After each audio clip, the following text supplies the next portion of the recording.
সততা এবং মানবতা এখনো বেঁচে আছে, মানুষের মধ্যে তারই প্রমাণ দিলেন সুজিত সরকার নামে এক অটো চালক।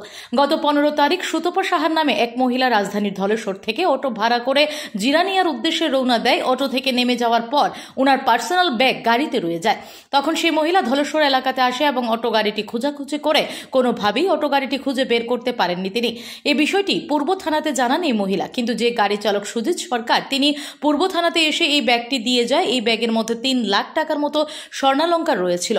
আজ সে ব্যাগের মালিক সুতপা সাহাকে তার ব্যাগ এবং জিনিস তুলে দেওয়া হয়। তার পাশাপাশি মানবতার পরিচয় দেওয়া অটো চালক সুজিত সরকারকে পূর্ব থানার পক্ষ থেকে সংবর্ধনা দেওয়া হয়।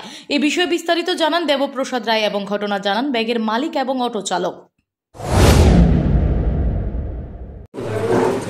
এই যে জিনিসপত্রটি কোথা থেকে পেয়েছেন এবং কিভাবে পেয়েছেন এবং মানে আপনার যে দেওয়ার ইচ্ছাটা এটা কিসের দিকে আসবে? পাইছি কই বলতে প্যাসেঞ্জার কই থেকে কই গেছে সারাদিন অটো চালাই এটা তো কইতে পারি না, কই থেকে কই প্যাসেঞ্জার যায়। কিন্তু রাত্রে তো গাড়ি নিয়ে বাড়িতে রাখি, পরের দিন সকালে ঘুম থেকে ওঠার পরে গাড়ি মুছতে গিয়ে দেখি একটা ব্যাগ আছে আমার গাড়িতে। হঠাৎ করে আমি তো ব্যাগটা তো আমি ধরছি না, এটা গাড়িতে রেখে দিয়েছি।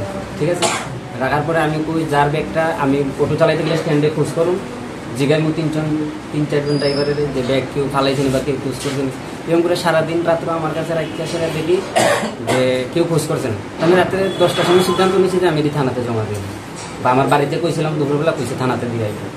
ব্যাগটা কি অটোর পিছনে ছিল? হ্যাঁ, অটোর পিছনে ডিকিতে ছিল। আপনি কি সময় খুলে দেখেছিলেন ব্যাগটা? কিছু না না, ডিকি তো খুলনের মতো কিছু নাই, পিছনে তো অটোর পিছনে তো ডিকি আছে। আমি তো ব্যাগটা খুলেছেন না? না না, ব্যাগ আমি খুলছি। যা আছে পুরো হ্যান্ডওভার? হ্যাঁ, যা আছে সব হ্যান্ডওভার করেছি, তারা যা যা জিনিস আছে সবই আছে। Bureau report, S Bharat live 24 hours.